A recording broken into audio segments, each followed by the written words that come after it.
The FBI, a former FBI bigwig, essentially admitted that the FBI, for years and years and years, has been working to sabotage progressives and make sure the progressive movement doesn't go anywhere. It's unbelievable. Listen to this. When you take the election and you take the House and you now convert all the committees that you have to investigating various aspects of the President of the United States, then your lifeblood has to be to react to stories. So you're going to see more stories planted so that all these committees can have a lot of work to do. And I think this is just more of the same. And I think we can expect more of this because, quite honestly, the electorate in some places is putting more and more progressives and self-described socialists in positions. And ironically, years ago when I first got into the FBI, one of the missions of the FBI in its counterintelligence efforts was to try and keep these people out of government. Why? Because we would end up with massive dysfunction and massive disinformation and massive misinformation. What? Here we go. One more time. One of the missions of the FBI in its counterintelligence efforts was to try and keep these people out of government. Why? Because we would end up with massive dysfunction and massive disinformation and massive misinformation. And it seems to me that's where we're at today. I'm kind of tongue-tied here.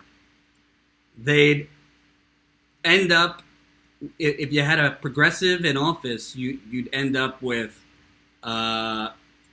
dysfunction like income equality, universal health care, universal pre-K, universal education,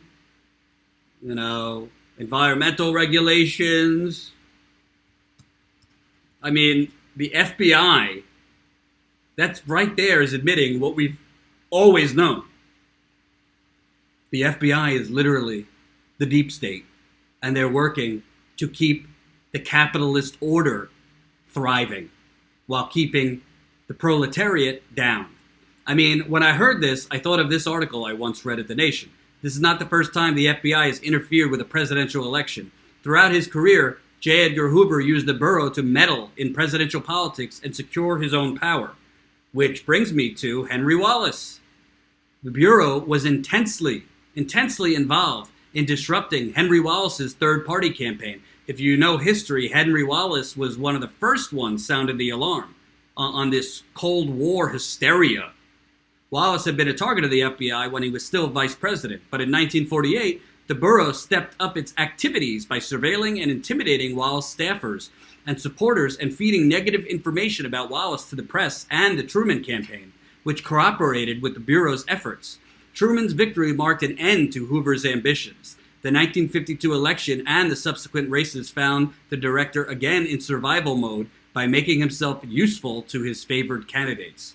While most people remember the 1952 campaign for Richard Nixon's Checkers speech, the FBI's efforts to slander Adlai Stevenson, perhaps for personal as well as political reasons, as a closeted homosexual gets less attention. According to Hoover's biography, Kurt Gentry, the director was the source of rumors that Stevenson had once been arrested on morals charges. The same rumors were spread in 1956, but only Walter Winchell took the bait, notoriously declaring that a vote for Stevenson was a vote for Christine Jorgensen. In 1960, it was John F. Kennedy's turn. Concerned about JFK's possible plans, however, Hoover let Kennedy's aides know that the Bureau had recordings of JFK's wartime trysts with Ingrid Arvad, a Danish woman suspected of having Nazi ties. Hoover was told he would be retained.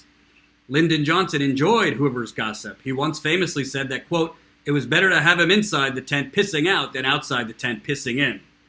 So, basically, this guy just admitted that the FBI has basically, one way or the other, been working to lift capitalist corporate hacks and suppress progressives or more liberal politicians. Yet the resistance, the Neera crowd, oh boy, we love the FBI now in America. The FBI could do no wrong. When you wake up in the morning, brush your teeth and bow down to the FBI and the CIA. But that is such a stunning admission First of all, the FBI as an agency does not exist, or supposedly does not exist, to take actions based on the FBI's political ideology. That's not the FBI's role. The FBI's role is to investigate law breaking, not to, insert the FBI director's political leanings by tilting the scales or putting your thumb on the scales or throwing your whole body on the scales to help certain candidates while suppressing lower candidates. I'm not a conspiracy theorist, but is it so far out of the realm of possibility to consider maybe the FBI has some potential desires to make sure Bernie Sanders never becomes president? Is that conspiratorial of me? I mean, is this guy talking about, so long ago, like 50 years ago, and this doesn't happen today, where the FBI does things to embarrass candidates they don't like, to threaten candidates they don't like, to make candidates they don't like go away?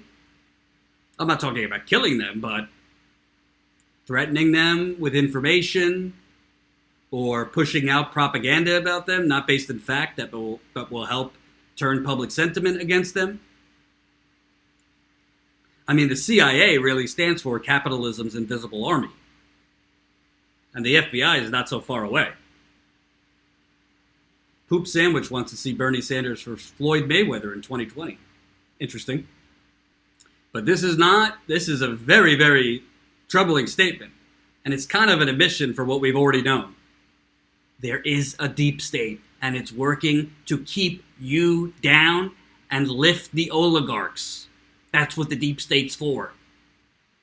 But I got to tell you, I mean, I tell you, bookmark this, so that when people tell you there's no such thing as a deep state, when people tell you the FBI, they're just great men and women at the FBI. Here's the link. When they tell you, all these resistance people and let's get Trump out of office and throw in Cory Booker or one of those. The FBI is just wonderful. The FBI has been working to keep progressives and socialists out of government, probably since its birth. This is part of what they did in creating the Russian boogeyman in the 1940s, 50s, and 60s. And what they're doing right now. We've had a reenactment of the Cold War from the FBI, CIA, and the ex-officials from the FBI and CIA that now make a living on CNN and MSNBC, basically regurgitating what the modern-day agency wants the audience to think.